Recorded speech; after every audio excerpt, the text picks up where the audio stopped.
భద్రాద్రి కొత్తగూడెం జిల్లా 76వ గణతంత్ర దినోత్సవం సందర్భంగా కొత్తగూడెం ప్రగతి మైదానంలో జాతీయ పతాకాన్ని ఆవిష్కరించిన జిల్లా కలెక్టర్ జితేష్ వి పాటిల్. పాల్గొన్న అధికారులు, విద్యార్థులు జిల్లా ఎస్పీ రోహిత్ రాజుతో కలిసి పోలీస్ గౌరవ వందనం స్వీకరించారు. అనంతరం జిల్లా కలెక్టర్ మాట్లాడుతూ రాజ్యాంగ ప్రాధాన్యత గురించి తెలిపారు. పేదలకు అభివృద్ధి సంక్షేమ ఫలాలు అందాలనే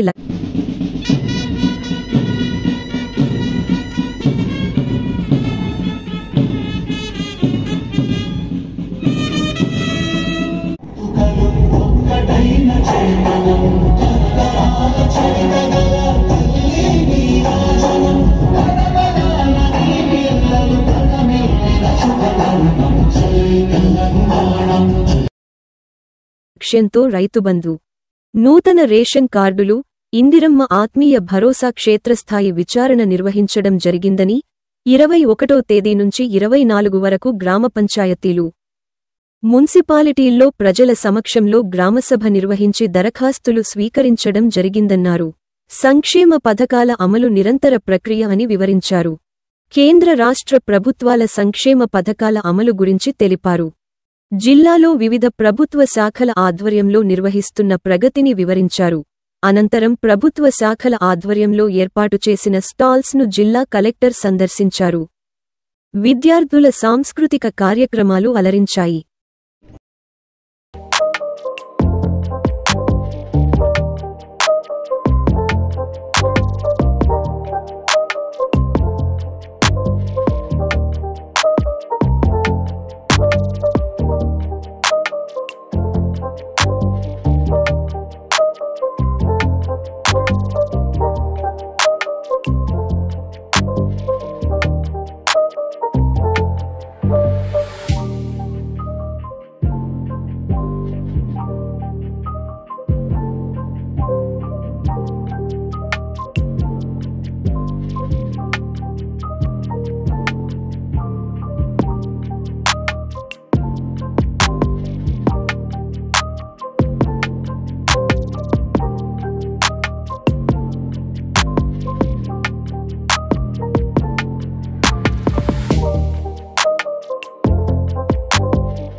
నాటి దార్శనికులు, మేధావులు రాజ్యాంగం పరిషత్ను ఏర్పాటు చేసి రాజ్యాంగ ముసాయిదా కమిటీ చైర్మన్గా డాక్టర్ బిఆర్ అంబేద్కర్ గారికి ఎన్నుకున్నారు.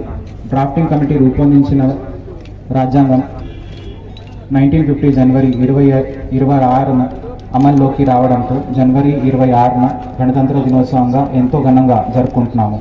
రాజ్యాంగంలో ప్రజలకు అన్ని హక్కులను కల్పిస్తూ రాజ్యాంగాన్ని రూపొందించారు. బ్రిటిష్ పరిపాలన నుండి విముక్తి పొందిన తర్వాత భారత పౌరులందరూ ఒక ప్రజాస్వామ్య వ్యవస్థలో నడిపించడానికి, స్వాతంత్ర పోరాటం ఆశయాలను నెరవేర్చడానికి ప్రపంచంలోనే అతిపెద్ద రాజ్యాంగం రూపొందించుకున్నారు. రాజ్యాంగం రచనలో పాల్గొన్న మహనీయులందరికీ పేరు పేరున హృదయపూర్వక ధన్యవాదాలు తెలియజేస్తున్నాను.